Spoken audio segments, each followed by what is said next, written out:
Hello everybody, it's me Agman. I'm here with the 2001 LEGO Star Wars Wave review slash analysis slash thoughts and opinion. So here we're going to go ahead and take a look at all the LEGO Star Wars sets released in 2001, and surprisingly there's actually very few sets. I don't know why this is. Maybe that there's a reason why 2001 had much less sets than pretty much any other year. But if I'm wrong, if some sets are not in this and they're in the video for the year 2000 or 2002, then I'm sorry, maybe it was just misinformation, but it would seem that way, that there's very few sets for the year 2000.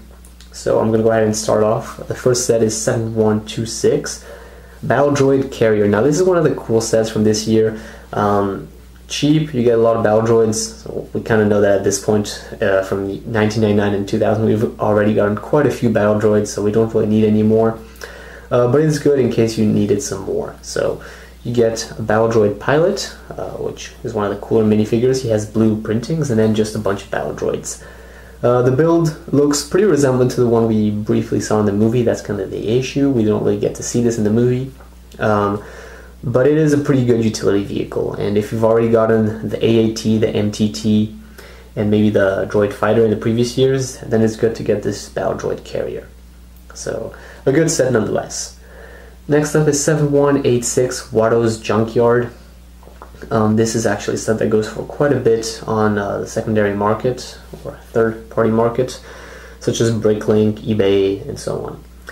And this set has Watto, so for some reason the version of Watto in this set is exclusive and rare. Like, it's one of the much harder minifigures to get, which I don't really get why, because he's pretty ugly.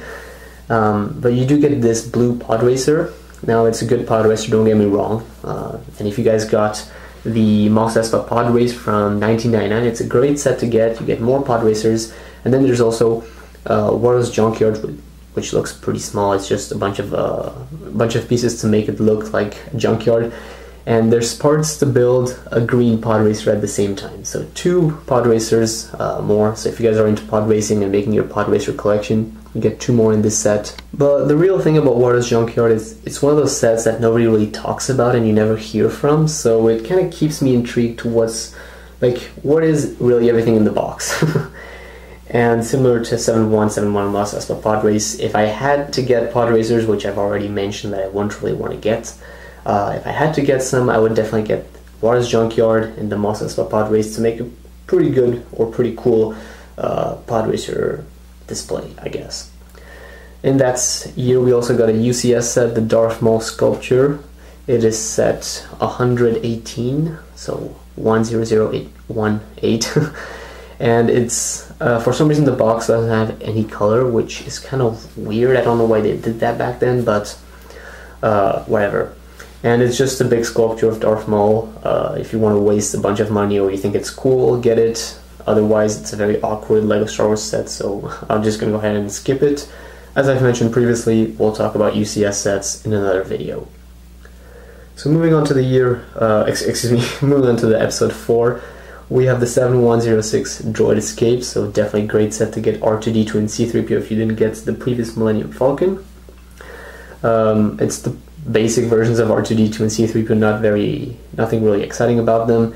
And then we got an escape pod. It's very basic, very hollow and big. It's just a junction of the very large printed pieces you see in front of you.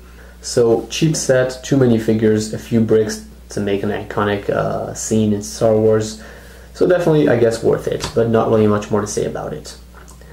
And then we have the 7146 TIE Fighters. So first LEGO set, we get a Stormtrooper and a TIE Fighter pilot in. It's exciting that in 2001, so the 3rd year of LEGO Star Wars, we finally get a Stormtrooper, which is one of the most iconic. And when you think of LEGO Star Wars, I think if you just search up LEGO Star Wars, you'll get more Stormtroopers than any other minifigure, I think, maybe? I don't know. But yeah, it's exciting. We finally got the TIE Fighter. It looks pretty good. It's a pretty good model. The blue is kind of misleading because they're not really blue in universe. And you do get a TIE Fighter stand for it. In the Imperial bases in Star Wars Battlefront 2, they have stands, so I guess it's kind of similar to this, but there's no ramp to get up there. So yeah.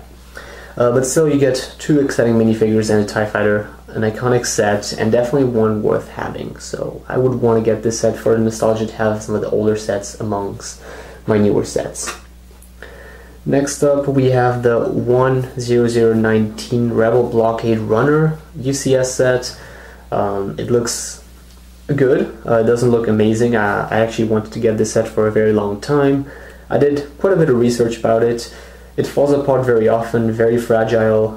The stickers get off all the time, so you constantly need to treat it and so on.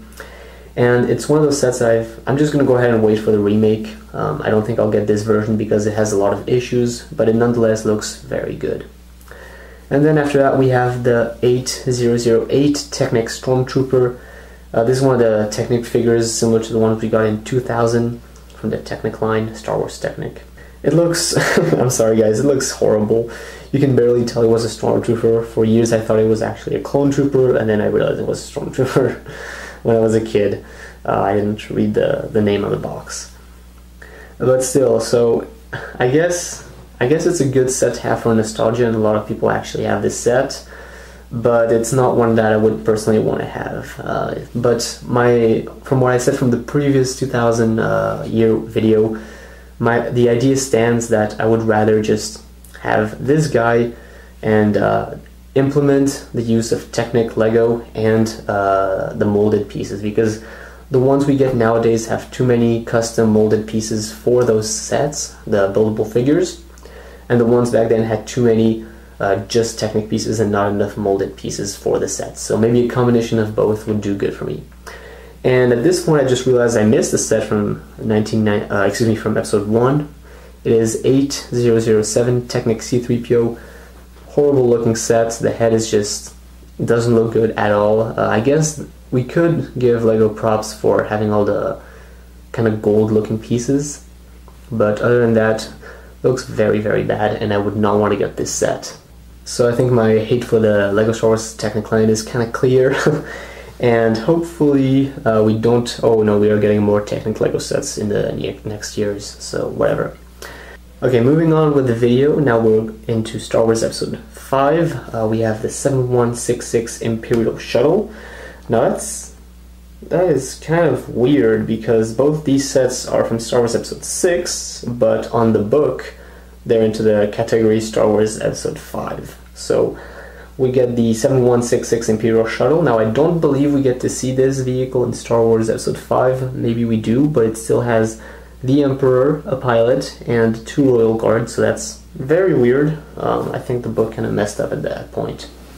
It's one of those sets I really want to get. It looks very resemblant to the one we see in the movie.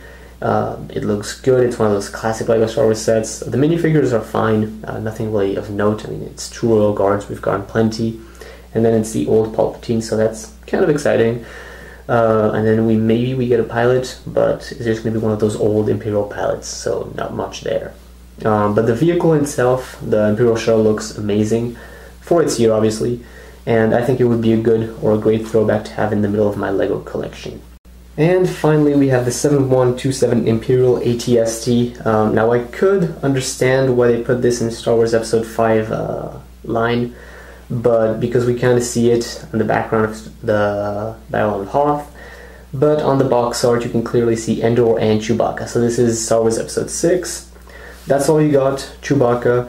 The ATSC is very cramped inside, there's not much. The legs do this like swiveling on the ground type of movement, which is kind of weird but creative at the same time.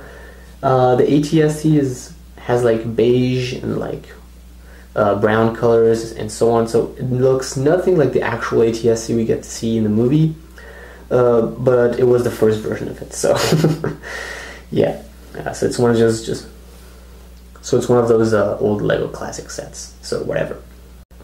So guys, thanks for watching this quick little video on the 2001 Lego Star Wars sets released. Again, this analysis was quick because there wasn't many sets in that year, and if I miss out one, please leave a comment in the comment section below so I know about it. Other than that, I'll see you guys next time here on Mammoth's channel for another exciting Lego video. Bye bye. The dark side.